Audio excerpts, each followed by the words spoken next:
A graça de Deus, a paz do Senhor. Estou com mais um vídeo. Hoje eu quero estar falando sobre mundanismo dentro das igrejas, a moda que a gente tem visto muito nesses últimos dias, que está contagiando a igreja do Senhor. Nós, como servos de Deus, nós não podemos ficar calados, nós não podemos fechar os olhos para tudo isso, porque cristianismo é isso, a gente precisa exortar, falar da palavra de Deus, não ficar calados, porque tudo que está oculto, o Senhor revelará. E a sabedoria do Senhor é para aqueles que querem obedecer a palavra dele. Quero estar lendo em 1 João, capítulo 2, versículo 16, que diz assim: Pois tudo que há no mundo, a cobiça da carne, a cobiça dos olhos e a ostentação dos bens, não provém do Pai, mas do mundo. Aleluias. Durante algum tempo, Deus tem me falado muito a respeito do tipo de cristianismo que temos vivenciado nesses nossos dias. E nós estamos vivendo um tempo que as igrejas têm adotado muito costume do mundo para dentro da igreja, aonde os crentes têm trazido modas mundanas para dentro das igrejas. Ao longo desse tempo, tenho percebido como muitos têm sido levados para longe de uma vida autenticamente separada para o Senhor. Tudo por simplesmente viverem se preenchendo daquilo que a palavra considera como passageiro e que não tem origem no próprio Deus. E de uma forma ou de outra, aquilo que conhecemos por mundanismo, 1 Pedro 16, porquanto está escrito, sede santos, porque eu sou santo. Qualquer tentativa de andar na contramão destas palavras denota um ato insano de negligência e uma atitude contrária à vontade de Deus para a nossa vida e para os membros de nossa família ou igreja. O papel da igreja pregar mais sobre a santidade de Deus. Pastores e líderes, juntamente com suas igrejas, precisam ser identificados como os defensores de um viver separado e agradável aos olhos de Deus. Muitos têm se preocupado em pregar mensagens que atraem multidões para uma vida onde não é preciso convenção. Este evangelho falso tem conduzido muitos para longe de um viver cristão autêntico. Quero estar aqui falando em 3 tipos de santidade.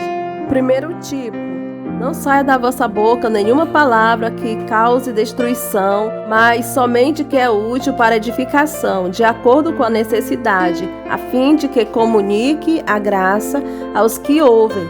Em Efésios 4:29, a palavra torpe, no grego, tem a ideia de podre. O segundo tipo de santidade é santidade no pensar. Pensar nas coisas que são do alto e não nas coisas que são terrenas. Isso está escrito em Colossenses 3:2. O terceiro e último tipo de santidade.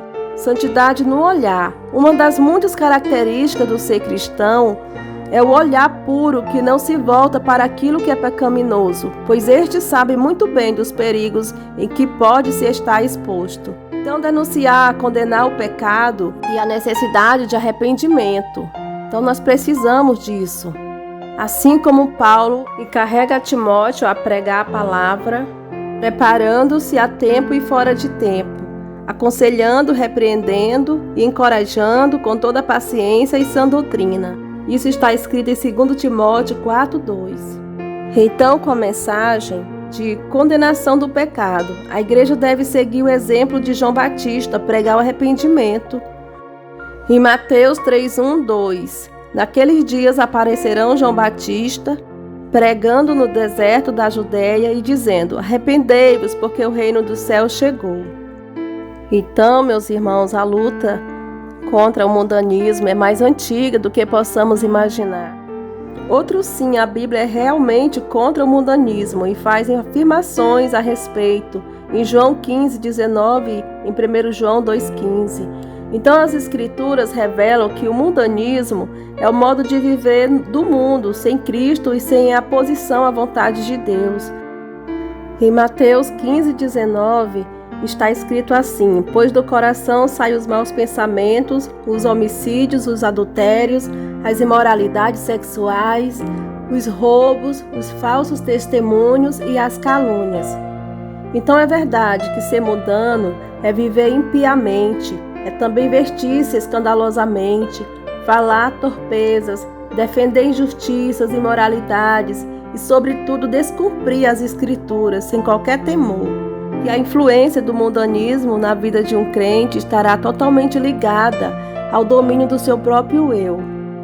Então precisamos permitir ao Espírito que o ponto extremo de polaridade carnal seja controlado a fim de vencermos o mundanismo, residente do velho homem, que está escrito em Efésios 4:22. Então lute contra o mundanismo, em João 2:15 e 17. A palavra de Deus nos adverte a não nos apegarmos a este sistema mundial com suas concepções de sucesso e glória, maldades e corrupções, mas a nos apegarmos de fato àquilo que representa a vontade de Deus para nós, vivermos uma vida separada, distante das paixões mundanas. Mas se a igreja, juntamente com suas famílias, se unirem nessa batalha, o reino de Deus será engrandecido, Deus se alegrará e o avanço do Evangelho se dará de uma forma muito natural, abreviando assim a volta do Senhor. Que possamos estar preparados para a volta do nosso Senhor Jesus Cristo, vencendo o mundo, assim como o Senhor Jesus venceu. Nós também vamos vencer, no nome de Jesus, porque somos mais que vencedores. Deixo uma palavra que está em Tito 2:11 e 13. Porquanto a graça de Deus se manifestou, salvadora a todas as pessoas, ensinando-nos a renunciar às paixões mundanas e a viver de uma maneira sensata, justa e piedosa nesta presente era, enquanto aguardamos a bendita esperança, o glorioso retorno de nosso Senhor Jesus Cristo, de nosso grande Deus e Salvador. Amém? Somente pela graça Deus nos abençoe, em nome de Jesus Cristo.